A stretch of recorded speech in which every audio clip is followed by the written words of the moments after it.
ಕರ್ನಾಟಕ ರಾಜ್ಯದ ಮಕ್ಕಳ ಹಕ್ಕುಗಳ ಆಯೋಗದ ಅಧಿಕಾರಿಗಳು ಇಳಕಲ್ ನಗರಕ್ಕೆ ದಿಢೀರ್ ಭೇಟಿ.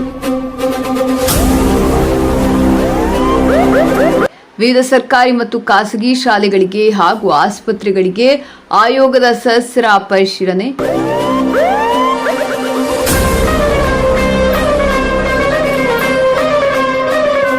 ಎಸ್ ವೀಕ್ಷಕರೇ, ನಿನ್ನೆ ಬೆಳ್ಳಂಬೆಳಗ್ಗೆ ಇಳಕಲ್ ನಗರಕ್ಕೆ ಎಂಟ್ರಿ ಕೊಟ್ಟ ಮಕ್ಕಳ ಹಕ್ಕುಗಳ ಆಯೋಗದ ಅಧಿಕಾರಿಗಳು ಇಳಕಲ್ ನಗರ ಸೇರಿದಂತೆ ತಾಲೂಕಿನ ವಿವಿಧ ಸರ್ಕಾರಿ ಮತ್ತು ಖಾಸಗಿ ಶಾಲೆಗಳಿಗೆ ಕರ್ನಾಟಕ ರಾಜ್ಯದ ಮಕ್ಕಳ ಹಕ್ಕುಗಳ ರಕ್ಷಣಾ ಆಯೋಗದ ಸದಸ್ಯರಾದ ಶಶಿಧರ್ ಕೋಸಂಬಿ ಮತ್ತು ಶೇಖರ್ ಗೌಡ ರಾಮತ್ನಾಳ ನೇತೃತ್ವದ ತಂಡ ಇಳಕಲ್ ನಗರದ ಸರ್ಕಾರಿ ಶಾಲೆ ಮತ್ತು ಖಾಸಗಿ ಶಾಲೆಗಳಿಗೆ ಹಾಗೂ ಕೆಲವು ಆಸ್ಪತ್ರೆಗಳಿಗೆ ದಿಢೀರ್ ಭೇಟಿ ನೀಡಿ ಪರಿಶೀಲನೆ ಮಾಡಿದರು. ನಂತರ ಸುದ್ದಿಗಾರರೊಂದಿಗೆ ಮಾತನಾಡಿದ ಅಧಿಕಾರಿಗಳು ಸರ್ಕಾರಿ ಶಾಲೆ ಮತ್ತು ಖಾಸಗಿ ಶಾಲೆಯಲ್ಲಿ ಹಾಗೂ ಆಸ್ಪತ್ರೆಗಳಲ್ಲಿ ಲೋಪದೋಷ ಆಗಿರುವುದು ಕಂಡು ಬಂದಿದೆ. ಅದನ್ನು ಸರಿಪಡಿಸಿಕೊಳ್ಬೇಕು ಮತ್ತು ನಾವು ಭೇಟಿ ಕೊಟ್ಟ ಶಾಲೆಗಳಿಗೆ ಮತ್ತು ಆಸ್ಪತ್ರೆಯ ಸ್ಕ್ಯಾನಿಂಗ್ ಸೆಂಟರ್ನಲ್ಲಿ ಲೋಪದೋಷ ಕಂಡು ಬಂದಿದೆ. ಅದಕ್ಕೋಸ್ಕರ ಸಂಬಂಧಪಟ್ಟ ಅಧಿಕಾರಿಗಳಿಗೆ ಸೂಚನೆ ಕೊಟ್ಟಿದ್ದೇವೆ. ಈ ಕೂಡಲೇ ಅವರಿಗೆ ನೋಟಿಸ್ ಜಾರಿ ಮಾಡಿ ಸೂಕ್ತ ಕ್ರಮ ಜರುಗಿಸಬೇಕೆಂದು ಆಯಾ ಇಲಾಖೆಗೆ ಸಂಬಂಧಿಸಿದ ಅಧಿಕಾರಿಗಳಿಗೆ ಹೇಳಿದ್ದೇವೆ ಎಂದು ಕರ್ನಾಟಕ ರಾಜ್ಯದ ಮಕ್ಕಳ ಆಯೋಗದ ಅಧಿಕಾರಿಗಳು ಸುದ್ದಿಗಾರರಿಗೆ ಮಾಹಿತಿ ನೀಡಿದರು. ಈ ಸಂದರ್ಭದಲ್ಲಿ ಕಾರ್ಯನಿರ್ವಾಹಕ ಅಧಿಕಾರಿ ಮುರಳೀಧರ್ ದೇಶಪಾಂಡೆ, ಕ್ಷೇತ್ರ ಶಿಕ್ಷಣಾಧಿಕಾರಿ ಜಾಸ್ಮಿನ್ ಕಿರ್ಲೇದಾರ್, ಜಿಲ್ಲಾ ಸಂಯೋಜನಾಧಿಕಾರಿ ಅಮರೇಶ್ ಹೆಚ್, ತಾಲೂಕು ವಸತಿ ನಿಲಯದ ಮೇಲ್ವಿಚಾರಕ ಸಂಗಮೇಶ್ ಗಡೇದ, ಸಿಡಿಪಿಒ ಗಿರಿ ತಿಮ್ಮಣ್ಣನವರ, ಡಿಎಚ್ಒ ಅಂಗಡಿ ಮಲ್ಲಿಕಾರ್ಜುನ ಕಟ್ಟಿಮನಿ, ಪಿಎಸ್ಐ ಎಸ್ಆರ್ ನಾಯ್ಕ ಮತ್ತಿತರರು ಅಧಿಕಾರಿಗಳಿದ್ರು. ಕ್ಷಣದ ಸುದ್ದಿಗಾಗಿ ನಿಮ್ಮ ಸಿವಿಜೆ ಸುದ್ದಿ ನ್ಯೂಸ್ ಚಾನೆಲ್ ಅನ್ನು ಫಾಲೋ ಮಾಡಿ. ನಮಸ್ಕಾರ. ಮಕ್ಕಳಿಗೆ ಸಂಬಂಧಪಟ್ಟಂಥ ವಿಷಯಗಳಿಗಾಗಿ ಸ್ಟಾರ್ಟಿಂಗಲ್ಲೇ ನಾವು ಒಂದು ಅರೇಬಿಕ್ ಶಾಲೆಗೆ ಹೋಗಿದ್ವಿ. ನಮ್ಮ ರಾಜ್ಯ ಸರ್ವ ಜನಾಂಗದ ಶಾಂತಿಯ ತೋಟ ಅಂತೇಳಿ ನಮ್ಮ ಕವಿಗಳೆಲ್ಲ ಭಾಳಷ್ಟು ಹೇಳಿದ್ದಾರೆ. ನಾವು ಕೂಡ ಎಲ್ಲ ಧರ್ಮದವ್ರನ್ನ ಎಲ್ಲರನ್ನು ಗೌರವಿಸ್ತೀವಿ. ಸರ್ಕಾರದಿಂದ ಬಂದಂಥ ಸವಲತ್ತುಗಳು, ಸರ್ಕಾರದಿಂದ ನಿಯಮಗಳು, ಪಾಲಿಸಿಗಳು ಎಲ್ಲರೂ ಕೂಡ ನಾವು ಗೌರವಪೂರ್ವಕವಾಗಿ ನಾವು ಕಾರ್ಯಗತಗೊಳಿಸಬೇಕು. ಅದು ನಮ್ಮ ಡ್ಯೂಟಿ. ಆದರೆ ಬೆಳಗ್ಗೆ ನಾವು ಅರೇಬಿಕ್ ಶಾಲೆಗೆ ಭೇಟಿ ಕೊಟ್ಟಂಥ ಸಂದರ್ಭದಲ್ಲಿ ಸುಮಾರು 9 ಜನ ಶಿಕ್ಷಕರು ಸರ್ಕಾರದ ಅನುದಾನಿತ ಶಾಲೆಯಲ್ಲಿ ಅವರು ಸಂಬಳ ತಗೋತಾ ಇದ್ದಾರೆ. ನಾವು ಹೋದಂಥ ಸಂದರ್ಭದಲ್ಲಿ ಶಿಕ್ಷಣ ಇಲಾಖೆಯ ಅವರ ಒಂದು ಅಲ್ಪಸಂಖ್ಯಾತ ಕಲ್ಯಾಣ ಇಲಾಖೆ ಸ್ಪಷ್ಟ ಆದೇಶ ಇದೆ. ಶುಕ್ರವಾರ ದಿವಸ ತಾವು ಶಾಲೆ ನಡೆಸಬೇಕು, ರವಿವಾರ ದಿವಸ ರಜೆ ಕೊಡಬೇಕು ಅಂತಕ್ಕಂಥ ನಾವು ಆದೇಶದಲ್ಲಿ ನಾವು ನೋಡಿದ್ವಿ. ಆದರೂ ಸಹ ಯಾವುದೇ ರೀತಿಯ ಪರವಾನಗಿ ಪೂರ್ವಾನುಮತಿ ಪಡೆಯದೆ ಅವರು ಶುಕ್ರವಾರ ದಿವಸ ನಾವು ರಜೆ ಕೊಡ್ತಾ ಇದ್ದೀವಿ ಅಂತಕ್ಕಂಥ ಅವರವರೇ ಮಾಡ್ಕೊಂಡಿದ್ದಾರೆ. ಅದು ಅಪರಾಧ. ಹೀಗಾಗಿ ನಾವು ಕ್ಷೇತ್ರ ಶಿಕ್ಷಣಾಧಿಕಾರಿಗಳಿಗೆ ಆ ಥರದ ಅರೇಬಿಕ್ ಶಾಲೆಗಳಿಗೆ ಸಮಯ ಮತ್ತು ನಿಯಮಗಳು ಪಾಲನೆ ಮಾಡದಂಥ ಶಾಲೆಗಳಿಗೆ ಸೂಕ್ತ ಕ್ರಮ ಕೈಗೊಂಡು ಆಯೋಗಕ್ಕೆ ವರದಿ ಕೊಡಬೇಕಂತಕ್ಕಂಥ ಒಂದು ಮಾಹಿತಿಯನ್ನು ಕೊಟ್ಟಿದ್ದೀವಿ. ಅದೇ ರೀತಿಯಾಗಿ ಅಂಬೇಡ್ಕರ್ ವಸತಿ ಶಾಲೆಗೆ ಎಲ್ಲರ ಸಮ್ಮುಖದಲ್ಲಿ ಭೇಟಿ ಮಾಡಿದ್ವಿ. ಅದು ಒಂದು ಶೆಡ್ನಲ್ಲಿ ನಡೀತಾ ಇದೆ, ಭಾಳ ಅವೈಜ್ಞಾನಿಕವಾಗಿ ನಡೀತಾ ಇದೆ. ಭಾಳಷ್ಟು ಮಾಧ್ಯಮಗಳಲ್ಲಿ ಈಗಾಗಲೇ ಪ್ರಚಾರ ಆಗಿದೆ. ಅದು ಎಲ್ಲ ಇಲಾಖೆಗಳ ಅಧಿಕಾರಿಗಳ ಗಮನದಲ್ಲೂ ಇದೆ. ಆದಾಗ್ಯೂ ಬೇರೆ ಕಡೆ ಸ್ಥಳಾಂತರ ಮಾಡಲಿಕ್ಕೆ ಇಲಾಖೆಯ ಒಂದು ಆದೇಶ ಕೂಡ ಆಗಿದೆ. ಆದರೆ ಸಂಬಂಧಪಟ್ಟಂಥ ಹಿರಿಯ ಅಧಿಕಾರಿಗಳು ಅದನ್ನು ಮುತುವರ್ಜಿ ವಹಿಸುವ ಮೂಲಕ ಕೂಡಲೇ ಸ್ಥಳಾಂತರಗೊಳಿಸಬೇಕು. ಅಲ್ಲಿರ್ತಕ್ಕಂಥ ಪ್ರಿನ್ಸಿಪಾಲ್ ಇರ್ಬೋದು, ವಾರ್ಡನ್ ಇರ್ಬೋದು, ಸ್ಟಾಫ್ ನರ್ಸ್ ಇರ್ಬೋದು, ಕೆಲವೊಬ್ಬರು ಅವರ ಕಾರ್ಯವೈಖರಿ ಸರಿಯಾಗಿಲ್ಲ. ನಾವೆಲ್ಲ ಪ್ರತಿಯೊಂದು ನಾವು ನಮ್ಮ ಸದಸ್ಯರ ಪರಿಶೀಲನೆ ಮಾಡಿದ್ವಿ. ಇದ್ದಂಥ ವ್ಯವಸ್ಥೆಯಲ್ಲಿ ಸರಿಪಡಿಸ್ಕೊಂಡು ಹೋಗ್ಬೇಕಂತ ಮನಸ್ಥಿತಿ ಅವರಿಗಿಲ್ಲ. ಹೀಗಾಗಿ ತಾಲೂಕು ಮಟ್ಟದ ಅಧಿಕಾರಿಗಳಿಗೆ ನಾವು ಸೂಚನೆ ಕೊಟ್ಟಿದ್ದೇವೆ. ಅವ್ರ ಮೂವರಿಗೆ ಸೋಕಾಸು ನೋಟಿಸ್ ಕೊಟ್ಟು ನಮ್ಮ ಆಯೋಗಕ್ಕೆ ಗಮನಕ್ಕೆ ತರಬೇಕು. ಆಯೋಗದ ಮುಂದಿನ ನಿರ್ಮಾಣದಲ್ಲಿ ಯಾವ ರೀತಿ ಅದರ ಬಗ್ಗೆ ಕ್ರಮ ಮುಂದಾಗದೇ ಇದ್ದಾಗ ಆಯೋಗದಲ್ಲಿ ನಾವು ಸ್ವಯಂ ಪ್ರೇರಿತ ಪ್ರಕರಣ ದಾಖಲಿಸ್ಕೊಳ್ಳಿಕ್ಕೆ ನಾವು ನಿರ್ಣಯ ಮಾಡಿದ್ವಿ.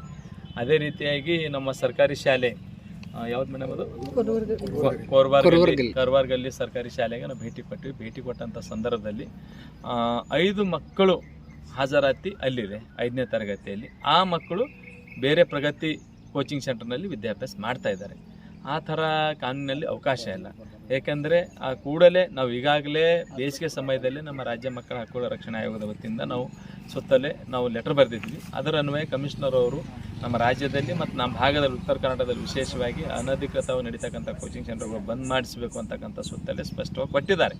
ಆದರೂ ಸಹ ಕ್ಷೇತ್ರ ಶಿಕ್ಷಣಾಧಿಕಾರಿಗಳಾಗಲಿ, ಉಪನಿರ್ದೇಶಕರುಗಳಾಗಲಿ, ಸಂಬಂಧಪಟ್ಟಂಥ CRP, BRP, BRCಗಳಾಗಲಿ ಇದನ್ನು ಗಮನಿಸಬೇಕಾಗಿತ್ತು. ಇಲ್ಲಿವರೆಗೆ ಯಾವ ಕಾರಣಕ್ಕಾಗಿ ವಿಳಂಬ ನೀತಿ ಅನುಸರಿಸ್ತಾ ಇದ್ದಾರೆ ಗೊತ್ತಿಲ್ಲ.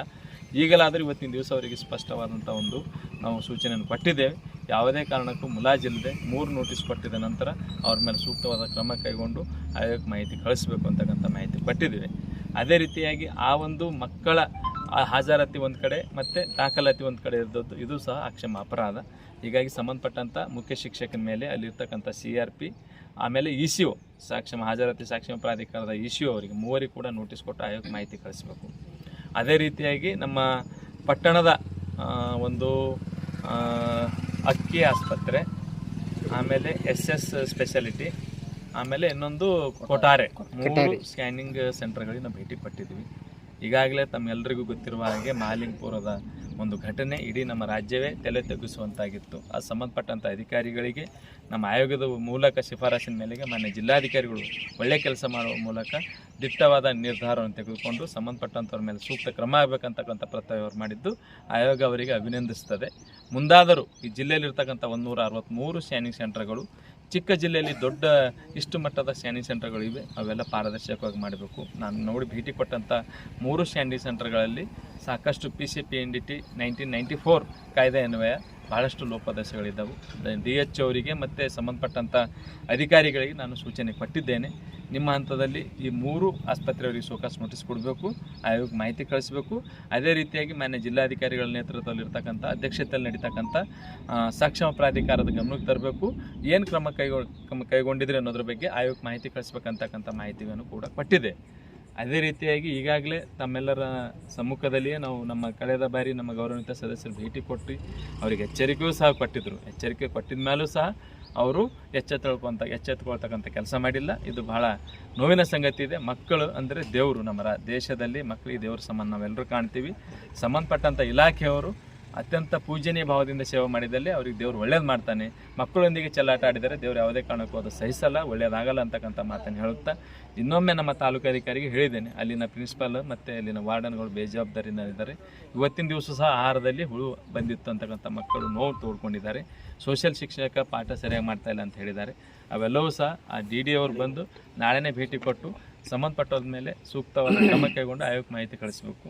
ಅದೇ ರೀತಿಯಾಗಿ ಈಗಾಗಲೇ ಗ್ರಾಮ ಪಂಚಾಯತಿಗೆ ನಾವು ನಮ್ಮ ಸದಸ್ಯರು ಎಲ್ಲರೂ ಭೇಟಿ ಪಟ್ಟಿದ್ವಿ. ಪ್ರತಿಯೊಂದು ಗ್ರಾಮ ಪಂಚಾಯತ್ನಲ್ಲಿ ಮಕ್ಕಳ ಸಹಾಯವಾಣಿ 98 ಇರಬೇಕು, ಒಂದು 2 ಇರಬೇಕು. ಅದೇ ರೀತಿಯಾಗಿ ಮಹಿಳಾ ಮತ್ತು ಮಕ್ಕಳ ಕಾವಲು ಸಮಿತಿ, ರಕ್ಷಣಾ ಸಮಿತಿ ಮಾಡಿರಬೇಕು. ಮಕ್ಕಳ ಶಿಕ್ಷಣ ಕಾರ್ಯಪಡೆ ಮಾಡಿರಬೇಕು. ವಿಶೇಷ ಮಕ್ಕಳ ಗ್ರಾಮ ಸಭೆ ನಿಯಮಿತ ಕಾಲದಲ್ಲಿ ಮಾಡಬೇಕು. ಮಕ್ಕಳ ಅಂಕಿಅಂಶಗಳು ಸಹ ಪಂಚಾಯತ್ನಲ್ಲಿರಬೇಕು. ಶಾಲೆ ಒಳಗೆ ಹೊರಗಡೆ ಉಳಿದಂಥ ಮಕ್ಕಳ ಸಂಖ್ಯೆಯೂ ಸಹ ಇರಬೇಕು. ಯಾವುದೂ ಪಾಲಿಸ್ತಾ ಇಲ್ಲ. ಹೀಗಾಗಿ ಸಂಬಂಧಪಟ್ಟಂಥ ಇವರಿಗೆ ಹೇಳಿದ್ವಿ, ಅವರಿಗೂ ಕೂಡ ಸೂಕ್ತ ಕ್ರಮ ಕೈಗೊಂಡು ಮಾಹಿತಿ ಕೊಡಬೇಕು. ಅವರ ಅಧೀನದಲ್ಲಿ ಬರ್ತಕ್ಕಂಥ ಪ್ರತಿಯೊಂದು ಪಂಚಾಯತ್ನಲ್ಲಿ ಇವೆಲ್ಲವೂ ಅಂಶಗಳನ್ನು ರಚನೆಗೊಂಡು ಅನುಷ್ಠಾನಗೊಳಿಸಬೇಕಂತಕ್ಕಂಥ ಸೂಚನೆಯನ್ನು ಕೊಡ್ತಾ ಇದ್ದೀವಿ.